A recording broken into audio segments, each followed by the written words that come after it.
নমস্কাৰ শিক্ষাগুৰুসকল আপোনালোকে শিক্ষা হেতু পৰ্টেলত ছাত্ৰ ছাত্ৰীসকল নতুনকৈ যি আহিছে আপোনালোকৰ বিদ্যালয়লৈ তেনেকুৱা ছাত্ৰ ছাত্ৰীসকলক এড নিউ ষ্টুডেণ্ট কৰাৰ পাছতো আপোনালোকৰ মুঠ ছাত্ৰ ছাত্ৰীৰ যোনটো লিষ্টিং আছে ষ্টুডেণ্ট লিষ্টিং তাত আপোনালোকৰ সেই ছাত্ৰ বা ছাত্ৰীগৰাকী নতুনকৈ এড কৰাক শ্ব' কৰি থকা নাই নেকি বা আপোনালোকৰ মুঠ ছাত্ৰ ছাত্ৰীৰ সংখ্যাত সেই ছাত্ৰ বা ছাত্ৰীগৰাকী এড হৈ থকা নাই নেকি যদি তেনেধৰণৰ হৈছে এই ভিডিওটো আপোনালোকৰ কাৰণে ভিডিওটি হেলৈকে চাব কিদৰে শ্ব' হ'ব তাক মই আপোনালোকক ডেমো দি দেখুৱাব গৈ আছোঁ আপোনালোকে তাৰ আগতে যিসকল শিক্ষকে এতিয়ালৈকে ইম্পৰ্ট কৰিছে অৰ্থাৎ পুল কৰিছে বা প্ৰমোট কৰিছে এড এতিয়ালৈকে কৰা নাই মই তেওঁলোকক প্ৰথম দেখুৱাই দিছোঁ আপোনালোকে এড কোনখিনি জায়গাতকৈ কৰিব লাগে আপোনালোকে প্ৰথমতে শিক্ষা হেতু পৰ্টেল অৰ্থাৎ যোনটো এপ হয় এপ নহয় পৰ্টেলত আপোনালোকে লগইন কৰিব সকলোৱে জানে লগইন কৰাৰ পাছত এনে ধৰণৰ এটা ডেশবৰ্ড আপোনালোকে স্ক্ৰীনত দেখা পায় সেই ডেশবৰ্ডত এই বাও চুকত থকা তিনটা আচত আপোনালোকে ক্লিক কৰিব ক্লিক কৰিলে আপোনালোকৰ সন্মুখত এনে ধৰণৰ স্ক্ৰীন খোল খাব ইয়াত আপোনালোকে যদি ষ্টুডেণ্ট মেনেজমেণ্ট ডেশবৰ্ডৰ তলৰ পৰা 3 নম্বৰত তাত যদি ক্লিক কৰে তেতিয়া তাৰ প্ৰথমটোতে আপোনালোকে দেখিব ষ্টুডেণ্ট লিষ্টিং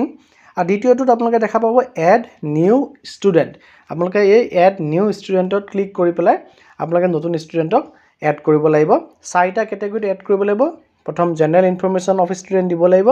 তাৰপিছত এনৰোলমেণ্ট ডিটেইলছ অফ ষ্টুডেণ্ট দিব লাগিব in present school for current year এই বছৰৰ কাৰণে তাৰপিছত facilities and other details of the student দিব লাগিব আৰু bank details of the student এইটো কম্পালচৰি নহয় আপোনালোকে ইয়াত চাব যেকেইটা ষ্টাৰ চিন দি আছে সেইকেইটা আপোনালোকে কম্পালচৰি হিচাপে ভৰাব লাগিব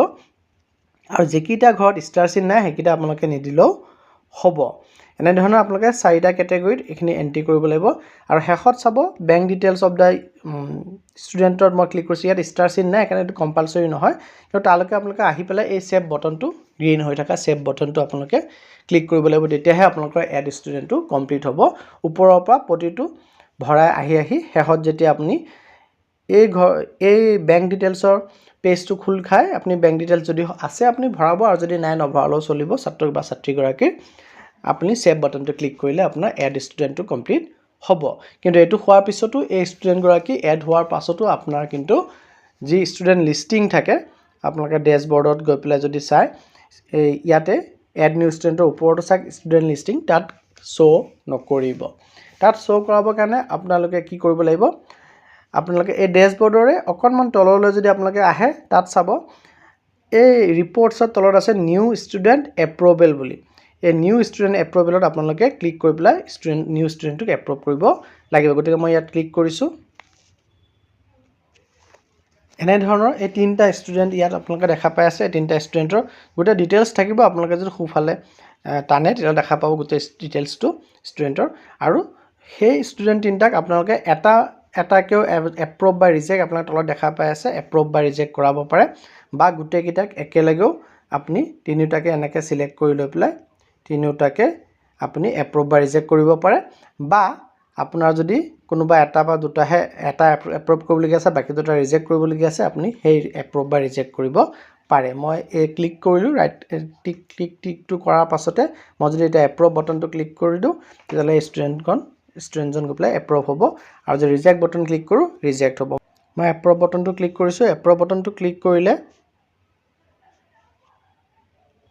আপোনাৰ স্ক্ৰীনত এনেধৰণৰ শ্ব' কৰিব are you sure you want to approve selected students বা ষ্টুডেণ্ট ইয়াত এপ্ৰুভ বটনটো আপুনি আকৌ এবাৰ ক্লিক কৰি দিলে তেতিয়া আপোনাৰ ষ্টুডেণ্টটো এপ্ৰুভ হ'ব আৰু আপোনাৰ যি ষ্টুডেণ্ট লিষ্টিং তাত এই ষ্টুডেণ্টটো শ্ব' কৰিব গতিকে এইদৰে আমি আমাৰ যদি আগতেও এড কৰি থৈছোঁ তেতিয়াহ'লে সেইখিনি এডখিনিক আমি এপ্ৰুভ কৰিব লাগিব তেতিয়াহে আপোনাৰ মুঠ ছাত্ৰ ছাত্ৰীৰ সংখ্যাৰ লগত এই নতুনকৈ এড কৰা ছাত্ৰ ছাত্ৰীসকল যোগ হৈ আহিব বা তাত শ্ব' কৰিব ধন্যবাদ